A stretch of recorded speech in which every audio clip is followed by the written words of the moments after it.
Sedang Gideon anaknya mengirik gandum dalam tempat pemerasan anggur agak tersembunyi bagi orang Midian. Malaikat Tuhan menampakkan diri kepadanya dan berfirman kepadanya, demikian Tuhan menyertai engkau ya pahlawan yang gagap berani. Jawab Gideon kepadanya, ah Tuanku, jika Tuhan menyertai kami, mengapa semuanya ini menimpa kami? Di manakah segala perbuatan-perbuatannya yang ajaib yang diceritakan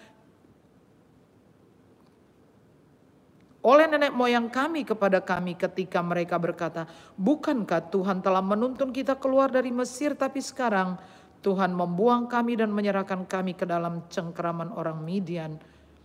Lalu berpalinglah Tuhan kepadanya dan berfirman, pergilah dengan kekuatanmu ini dan selamatkanlah orang Israel dari cengkeraman orang Midian. Bukankah aku mengutus engkau? Tetapi jawabnya kepadanya, ah Tuhan, dengan apakah akan kuselamatkan orang Israel? Ketahuilah kaumku adalah yang paling kecil di antara suku Manasye, dan aku pun seorang yang paling muda di antara kaum keluargaku. Berfirmanlah Tuhan kepadanya, tetapi akulah yang menyertai engkau, sebab itu engkau akan memukul kalah orang Midian itu. Sampai habis, sampai sedemikian jauh adalah pembacaan firman Tuhan. Dan yang berbahagia adalah setiap orang yang mendengar, melakukan firman, mendengar serta melakukan firman-Nya. Puji Tuhan.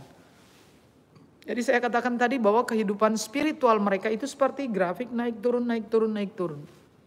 Nah pertanyaan saya, kenapa nggak belajar gitu loh? Kenapa nggak belajar dari pengalaman?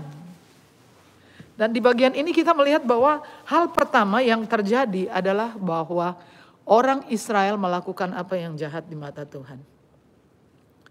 Dan kalau kita baca dalam pasal 6 kita akan menemukan bahwa ayahnya dari Gideon itu sama seperti orang Israel, sama seperti kepala keluarga yang lain, pemimpin-pemimpin yang lain. Nah, kalau kita membaca di dalam kitab Yeremia juga kita menemukan bahwa ada masa ketika orang-orang Israel itu benar-benar jatuh di dalam penyembahan berhala, di mana setiap perempatan jalan ada tugu berhala, di setiap jalan ada, di setiap lorong mereka membuat patung-patung berhala, ya.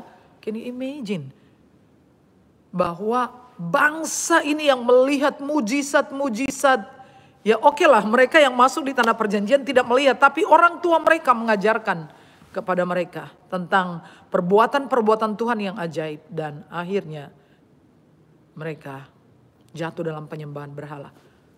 Yoas, ayahnya Gideon, juga punya mezbah, altar, dan juga punya tiang berhala buat Asyera, menyembah dewa Asyera. Jadi hal pertama yang kita lihat di sini bahwa kegagalan yang pertama dan semua kegagalan, catat baik-baik. Saudara, tidak pernah gagal dalam semalam. Orang gagal itu ada prosesnya. Tidak terjadi dalam semalam, dan biar saya beritahu alasan mengapa mereka gagal. Mula pertama, for the first time, first step adalah gagal dalam penyembahan. Katakan penyembahan. Ketika orang-orang Israel gagal dalam penyembahan, semua kegagalan mulai mengikuti mereka. Ketika mereka gagal menyembah Allah nenek moyang mereka, lalu menyembah kepada Baal, membuat patung Baal, tiang buat Asyera, maka kegagalan mereka berawal dari sana. Jadi ketika saudara hari ini melihat kegagalan di depan mata saudara, saudara harus mundur selangkah ke belakang dan melihat bagaimana kehidupan penyembahan saudara. Siapa yang saudara sembah? Tuhan atau hantu? Atau jangan-jangan saudara terlalu menyembah diri saudara sendiri? Saudara bilang, Abu Sarah masa begitu sih? Ya iyalah. Kita itu kalau lagi susah paling dekat sama Tuhan. Tapi begitu Tuhan angkat kita sendiri sedikit, langsung hati kita itu menjadi luar biasa.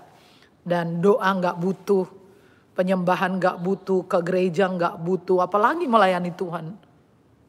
Betul apa betul?